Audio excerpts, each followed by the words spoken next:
Hello दोस्तों, तो कैसे हैं आप सब लोग। उम्मीद करता हूं कि सब बढ़िया होंगे। दोस्तों, जिस भूमि पर माउंट एवरेस्ट सीना ताने खड़ा हो और महात्मा बुद्ध जहां के निवासी रहे हो, उस जगह से अधिक रहस्यमय और रोमांचक जगह और कौन सी हो सकती है। एक ऐसा देश जो कभी किसी दूसरे देश का गुलाम नहीं रहा। इस देश में 2022 नहीं बल्कि चल रहा है 2079। लेकिन कैसे। एक ऐसा देश जहां पर आपको चारों ओर बर्फ से ढके हुए पहाड़ मिलेंगे।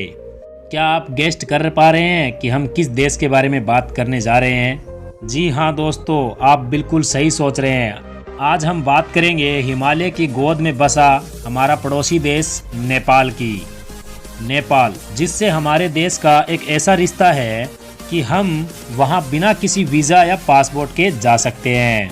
दोस्तों, नेपाल एक ऐसा देश है जिसे हाल तक दुनिया का एकमात्र हिंदू राष्ट्र होने का गौरव प्राप्त है।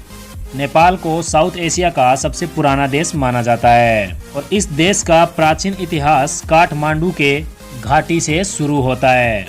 दोस्तों, वैसे तो नेपाल पर कई राजाओं ने बारी बारी शासन किया, लेकिन मजे की बात तो ये है कि ये देश कभी भी किसी दूसरे देश का गुलाम नहीं बना और इसीलिए बाकी देशों की तरह इस देश में कोई स्वतंत्रता दिवस नहीं बनाया जाता। दोस्तों, भले ही नेपाल एक छोटा सा देश है जिसकी जनसंख्या करीब 3 करोड़ के आसपास है, फिर भी यहाँ पर 132 से भी ज़्यादा भाषाएं बोली जाती है। आपको बता दें कि नेपाल की राजधानी शहर काठमांडू है, जो दुनिया के पहले 10 लोकप्रिय शहरों में से एक है।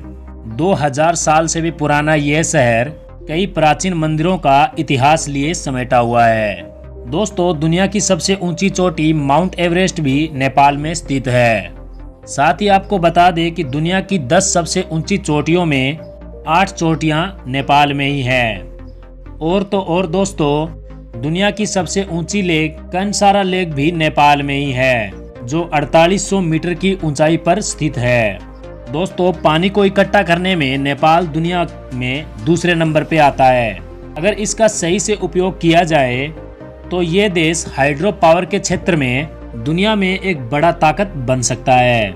लेकिन दुख की बात तो ये है कि यहाँ लोगों को रोजाना 8 या 9 घंटे ही बिजली मिल पाती है। आपको सुनकर दुख होगा कि नेपाल का नाम दुनिया के सबसे गरीब देशों की सूची में आता है, जहां के आधे से ज़्यादा लोग दिन में $1 से भी कम पैसा कमाते हैं। दोस्तों, नेपाल की करेंसी की बात की जाए तो यहाँ चलती है नेपाली रुपीस, जिसका मूल्य हमारे इंडियन रुपीस से भी कम है। यानी कि एक भारतीय रुपये 1.6 नेपाल रुपीस के बराबर है। यानी कि कम पैसे में भी आप इतना खूबसूरत देश घूम सकते हैं। दोस्तों, हिंदू धर्म को मानने वाले लोग हमारे देश में सबसे ज़्यादा है, लेकिन धर्मनिरपेक्ष होने के कारण हमारा देश एक हिंदू राष्ट्र नहीं है। लेकिन दोस्तों, आपको जानकर हैरानी होगी कि पूरी दुनिया में नेपाल ही एकमात्र ऐसा देश है जो एक हिंदू राष्ट्र है। यहाँ पे 80% से भी ज़्यादा लोग हिंदू धर्म को मानते हैं। हिंदू धर्म के अनुसार जैसे हमारे देश में गाय को पवित्र माना जाता है, इनकी पूजा की जाती है, ठीक उसी तरह नेपाल में भी गाय को बहुत पवित्र माना जाता है। इनकी हत्या करना गैर कानूनी है और इसीलिए नेपाल का राष्ट्रीय पशु गाय है।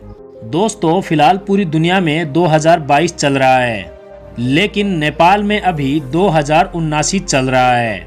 ऐसा इसलिए क्योंकि दुनिया के सभी देशों में ईसा पूर्व कैलेंडर को फॉलो किया जाता है, लेकिन नेपाल में विक्रम संवत कैलेंडर का उपयोग किया जाता है। इसी वजह से नेपाल में न्यू ईयर 1 जनवरी को नहीं बल्कि अप्रैल के मध्य मनाया जाता है। दोस्तों, नेपाल का टाइम जोन भी बाकी देशों से अलग है। यहाँ माउंट एवरेस्ट के आधार पर टाइम चलता है, तो दुनिया के मापक टाइम से 45 मिनट पीछे है। दोस्तों, आपको बता दें कि नेपाल और भारत बहुत ही अच्छे मित्र देश है और इसीलिए भारतीय आर्मी नेपाल में भी सेना भर्ती कराती है और वहाँ के नौजवानों को भी अपनी सेना में शामिल होने का मौका देती है। इसीलिए तो आपको नेपाल घूमने के लिए कोई वीज़ा या पासपोर्ट की ज़रूरत नहीं पड़ती। बस आपको कोई अपनी एक आईडी प्रूफ लेकर जाना होगा। दोस्तों, लोगों की बात करें तो नेपाल के लोग बहुत ही शांत स्वभाव के होते हैं। यहाँ के लोग एक दूसरे से मिलते वक्त हाथ नहीं मिलाते हैं लेकिन अपने दोनों हाथ जोड़कर भारत की तरह ही नमस्ते शब्द उपयोग करते हैं।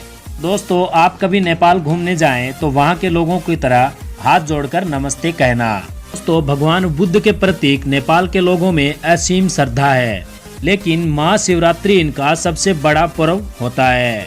दोस्तों, नेपाल की खान पीन की बात की जाए तो यहाँ के खास पारंपरिक खान पान में दाल, भात और तरकारी फेमस है। इसके बाद यहाँ मोमोज सबसे ज्यादा खाया जाता है। दोस्तों, अगर आप कम बजट में विदेश घूमना चाहते हो तो नेपाल आपकी सबसे बेस्ट चॉइस होगी। आप बस, ट्रेन या एयरवे कैसे भी नेपाल जा सकते हैं। नेपाल पहुंचने के बाद आपको यहाँ के प्रमुख जगह को घूमने के लिए आपको यहाँ 21 से 30 हजार तक खर्च करने होंगे। इतने कम पैसों में शायद ही आप किसी अन्य देश में घूम सकते हैं। तो दोस्तों, आज के इस वीडियो में बस इतना ही। क्या आप कभी नेपाल विजिट किए हैं? हमें कमेंट बॉक्स में कमेंट करके जरूर बताएं। अगर वीडियो पसंद आई है तो वीडियो को लाइक करें, चैनल पे नए हैं तो चैनल को सब्सक्राइब करके बेल आइकन को जरूर प्रेस कर लें, ताकि आपको आगे आने वाली ऐसी अमेजिंग और इंटरेस्टिंग वीडियो की नोटिफिकेशन मिल सके। तो मिलते हैं किसी नेक्स्ट वीडियो में नेक्स्ट टॉपिक के साथ। तब तक के लिए जय हिंद।